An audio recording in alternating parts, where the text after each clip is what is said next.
अयोध्या राम मंदिर history in Hindi 1528 से 2024 तक की कहानी इतिहास के पन्नों में दर्ज हैं। राम जन्मभूमि से जुड़े किस्से। साल 2019 में सुप्रीम कोर्ट के फैसले के बाद राम मंदिर बनकर तैयार है और श्री राम की मूर्ति की प्राण प्रतिष्ठा होने जा रही है।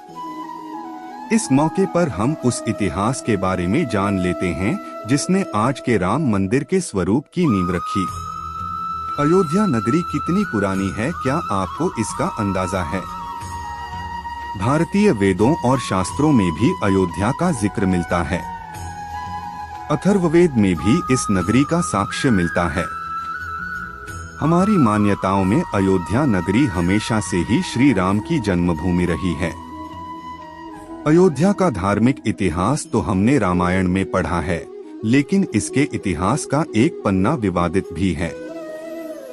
हम बात कर रहे हैं बाबरी मस्जिद और इससे जुड़ी घटनाओं की। इस वक्त पूरा भारत श्री राम की मूर्ति की प्राण प्रतिष्ठा को लेकर खुशियों में सराबोर है। ऐसे में क्यों ना इतिहास के गलियारों में एक बार घूम लिया जाए। आज हम उन तारीखों की बात करते हैं जिन्होंने मौजूदा समय में राम मंदिर का स्वरूप निर्धारित करने में मदद की है। अधिकतर लोगों को लगता है कि यह विवाद 70 सालों से चला आ रहा है, लेकिन इसकी नींव असल में 16वीं सदी में ही रख दी गई थी। हालांकि उससे पहले भी अयोध्या नगरी में मंदिर और मस्जिद के विवाद रहे हैं, लेकिन आधुनिक इतिहास को हम साल 1528 से ही देख सकते हैं।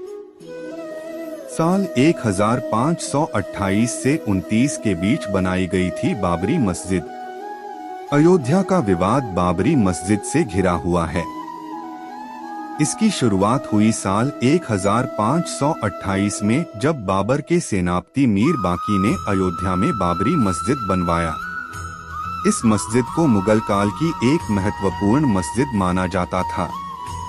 वैसे बाबरी मस्जिद का मॉडर्न दस्तावेजों में भी जिक्र है, जैसे साल 1932 में छपी किताब अयोध्या ए हिस्ट्री में भी बताया गया है कि मीर बाकी को बाबर ने ही हुक्म दिया था कि अयोध्या में राम जन्मभूमि है और यहाँ के मंदिर को तोड़कर मस्जिद का निर्माण करवाना होगा। बाबर के सिपाही द्वारा बनाई गई इस मस्जिद का नाम बाबरी रख दिया गया। हालांकि इसे लेकर अभी भी विवाद है कि बाबरी मस्जिद को मंदिर तोड़कर ही बनाया गया था, लेकिन कई किताबें इसका जिक्र जरूर करती हैं कि मंदिर की सामग्री से ही मस्जिद का निर्माण शुरू किया गया था। उस वक्त क्या हुआ था, इसे लेकर कई दावे मिलते हैं। राम टेम्पल्स अयोध्या ही नहीं बल्कि भारत के ये राम मंदिर भी हैं श्रद्धालुओं के लिए बेहद खास। 300 साल बाद शुरू हुआ विवाद। मस्जिद के बनने के 300 साल बाद इसे लेकर विवाद की पहली झलक दिखाई दी। अब जो इतिहास शुरू होने वाला था वह लंबी लड़ाई के साथ साथ विध्वंस की कहानी कहने वाला था। 1853 से 1855 के बीच में अयोध्या के मंदिरों को लेकर विवाद शुरू होने लगे। इंडियन हिस्ट्री कलेक्टिव की रिपोर्ट बताती है कि उस वक्त सुन्नी मुसलमानों के एक गुट ने हनुमानगढ़ी मंदिर पर हमला कर दिया था। उनका दावा था कि यह मंदिर मस्जिद को तोड़कर बनाया गया है। हालांकि इसका कोई भी साक्ष्य नहीं मिला। सर्वपल्ली गोपाल की किताब anatomy of a confrontation Ayodhya and the rise of communal politics in India में भी इसका जिक्र है। किताब में यह भी कहा गया है कि उस वक्त हनुमानगढ़ी मंदिर बैरागियों के अधीन था और उन्होंने आसानी से मुसलमानों के गुट को हटा दिया था। तत्कालीन नवाब वाजिद अली शाह से इसके बारे में शिकायत भी की गई। अयोध्या तब नवाबों के अधीन थी और इस मामले को सुलझाने के लिए कमेटी बनाई गई। उस कमेटी की जांच रिपोर्ट में सामने आया कि वहां कोई भी मस्जिद था ही नहीं। उस वक्त नवाब वाजिद अली शाह ने हनुमानगढ़ी मंदिर पर एक और हमला रोका था। अंग्रेजी सरकार ने की सुलह की कोशिश। एक रिपोर्ट कहती है कि साल 1858 में निहंग सिखों के एक दल ने बाबरी मस्जिद के अंदर घुसकर हवन पूजन किया था। उस वक्त इस घटना के खिलाफ पहली बार FIR की गई थी और लिखित में यह विवाद सामने आया था। उसमें लिखा गया था कि अयोध्या में मस्जिद की दीवारों पर राम का नाम लिख दिया गया है और उसके बगल में एक चबूतरा बना है। साल 1859 में अंग्रेजी सरकार ने इसके बीच एक दीवार खड़ी कर दी, जिससे हिंदू पक्ष और मुस्लिम पक्ष शांति से अलग अलग स्थान पर पूजा और इबादत कर सकें। यहीं से पहली बार राम चबूतरा शब्द प्रचलन में आया था। साल सन 1885 में पहली बार कोर्ट पहुंचे थे Ramlalla. Supreme court observer SCO की रिपोर्ट बताती है कि यह पहली बार था जब राम मंदिर विवाद कोर्ट पहुंचा था।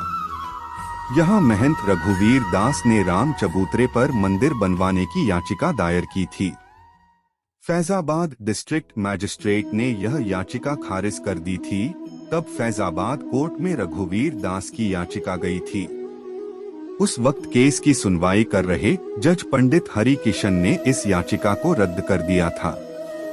उस वक्त पहली बार निर्मोही अखाड़ा सामने आया था और लोगों को उसके बारे में पता चला था।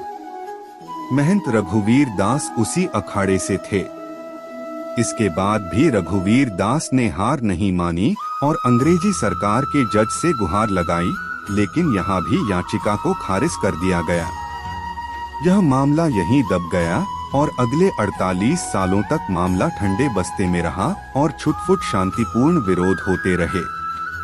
साल 1930 का दौर जब शुरू हुआ अयोध्या का नया अध्याय। सबसे पहले साल 1936 में मुसलमानों के दो समुदाय शिया और सुन्नी की लड़ाई हुई। दोनों ही बाबरी मस्जिद पर अपना हक जता रहे थे। इसकी बात दोनों समुदायों के वक्फ बोर्ड तक पहुंची और दोनों की लड़ाई 10 साल तक खिंच गई। इस लड़ाई में जज द्वारा जो फैसला आया उसमें शिया समुदाय के दावों को खारिज कर दिया गया। साल 1947 के बाद से बदल गई अयोध्या की राजनीति। मॉडर्न समय में जब भी अयोध्या की बात होती है तो उसमें राजनीति शब्द जरूर सामने आता है। हालांकि इसकी शुरुआत बंटवारे के बाद ही हुई। पाकिस्तान का वजूद बना और अयोध्या में अब हिंदू महासभा का हस्तक्षेप सामने आया। कृष्णा झा और धीरेन्द्र के झा की किताब अयोध्या द डार्क नाइट सहित कई किताबें इस बारे में कहती हैं कि 1947 का अंत होते होते हिंदू महासभा द्वारा एक मीटिंग रखी गई थी जिसमें बाबरी मस्जिद पर कब्जे की बात कही गई थी। इसके बाद के चुनावों में पहली बार कांग्रेस पार्टी ने राम मंदिर को मुद्दा बनाया था। कांग्रेस के इस मुद्दे के बाद कोई और पार्टी कहीं टिक नहीं पाई और फैजाबाद में भी कांग्रेस जीत गई। साल 1949 में बाबरी मस्जिद में मिली राम लला की मूर्ति। अब तक हालात काफी खराब हो चुके थे। गाहे खबरें आती रही कि हिंदू पक्ष ने बाबरी मस्जिद पर कब्जा कर लिया है, लेकिन तब तक ऐसा नहीं हुआ था। वहां के हालात को सुधारने के लिए कानूनी मदद ली गई, लेकिन साल 1949 की एक रात वहां राम मूर्ति मिलने का दावा किया गया। इस घटना के बाद हालात इतने गंभीर हो गए कि तत्कालीन प्रधानमंत्री जवाहरलाल नेहरू ने संज्ञान लिया। महज 6 दिनों के अंदर ही बाबरी मस्जिद पर ताला लगा दिया गया। उस वक्त हिंदू पक्ष ने दावा किया था कि रामलला की मूर्ति अपने आप वहां प्रकट हुई है, लेकिन इस दावे को खारिज कर दिया गया। साल 1950 में एक बार फिर से किया गया केस। 2 अलग अलग केस फैजाबाद कोर्ट में दाखिल किए गए और हिंदू पक्ष ने रामलला की पूजा की आज्ञा मांगी। हालांकि कोर्ट ने इजाजत तो दे दी, लेकिन अंदरूनी गेट को बंद ही रखा गया। साल 1959 में निर्मोही अखाड़े ने एक तीसरा लॉ सूट फाइल किया, जिसमें उन्होंने बाबरी मस्जिद की जमीन पर अधिकार मांगा। ऐसे ही साल 1961 में मुस्लिम पक्ष ने एक केस फाइल किया, जिसमें यूपी सुन्नी वक्फ बोर्ड ने कहा कि उन्हें बाबरी मस्जिद ढांचे पर हक चाहिए और राम की मूर्तियों को यहां से हटा दिया जाना चाहिए। साल 1984 से एक बार फिर से गरमाया राम जन्मभूमि का विवाद। इस समय अयोध्या ने अपना सबसे बड़ा राजनीतिक दौर देखा। यह वक्त था जब राम मंदिर आंदोलन की शुरुआत हुई थी। इसी समय बीजेपी के वरिष्ठ नेता लाल कृष्ण आडवाणी को इस आंदोलन का नेतृत्व करने के लिए चुना गया था। साल 1986 में राजीव गांधी सरकार के आदेश पर बाबरी मस्जिद के अंदर का गेट खोला गया। दरअसल उस वक्त लॉयर यूसी पांडे ने फैजाबाद सेशन कोर्ट में याचिका दायर की थी कि फैजाबाद सिटी एडमिनिस्ट्रेशन ने इसका गेट बंद करने का फैसला सुनाया था, इसलिए इसे खोला जाना चाहिए। तब हिंदू पक्ष को यहाँ पूजा और दर्शन की अनुमति भी दे दी गई और बाबरी मस्जिद एक्शन कमेटी ने इसके खिलाफ प्रोटेस्ट भी किया। साल 1989 में रखी गई थी राम मंदिर की नींव।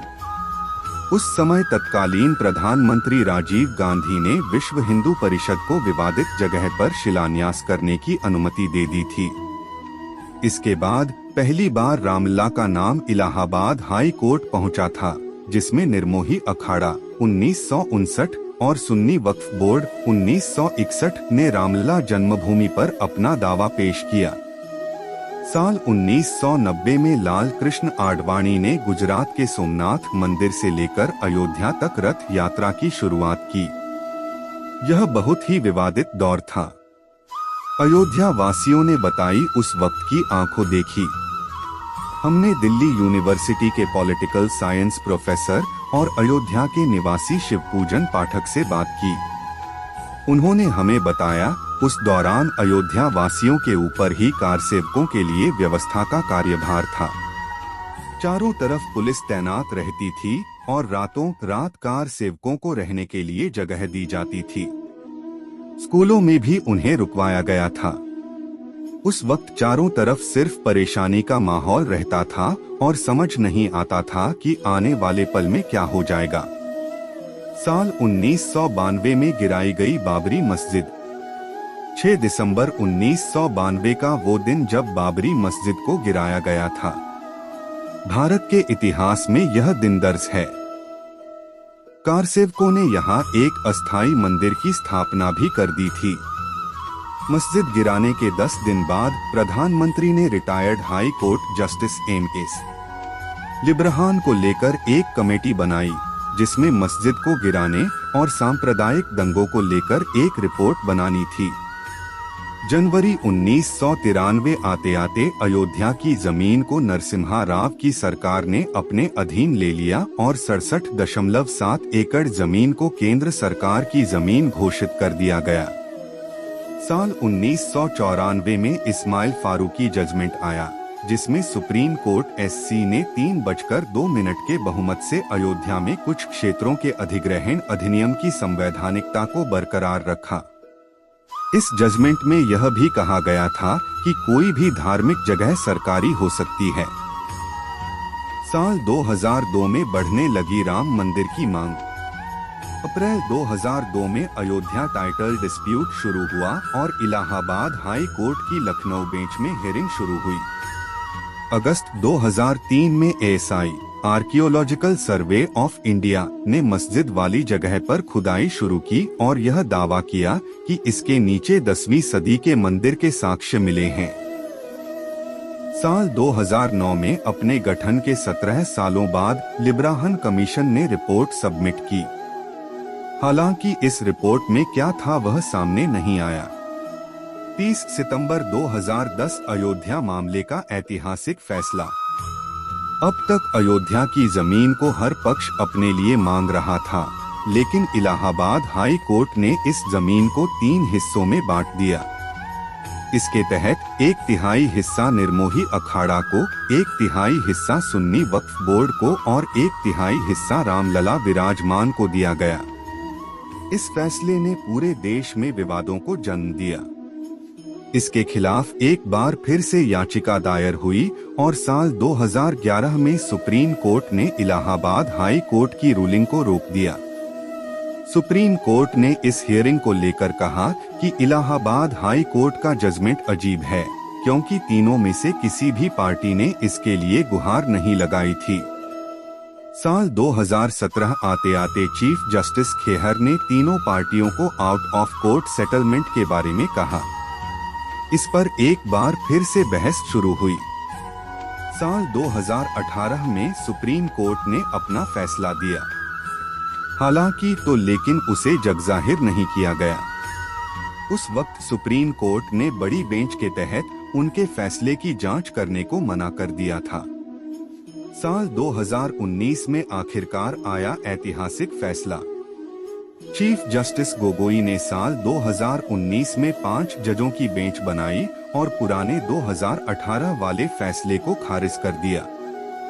8 मार्च 2019 को 2 दिन की सुनवाई के बाद जमीनी विवाद को आपसी सहमति से सुलझाने की बात एक बार फिर से कही गई।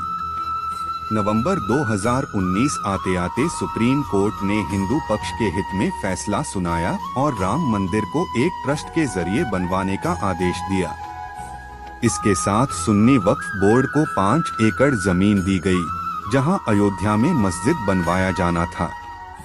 दिसंबर तक इस मुद्दे पर कई पिटीशन फाइल की गई और सुप्रीम कोर्ट ने इस मुद्दे को खारिज कर दिया। फरवरी 2020 को श्री राम जन्मभूमि तीर्थ क्षेत्र ट्रस्ट की स्थापना हुई। लोकसभा में प्रधानमंत्री नरेंद्र मोदी ने इसकी घोषणा की। सुन्नी वक्फ बोर्ड ने 5 एकड़ जमीन को स्वीकार किया और अगस्त 2020 में प्रधानमंत्री नरेंद्र मोदी ने राम मंदिर का शिलान्यास किया।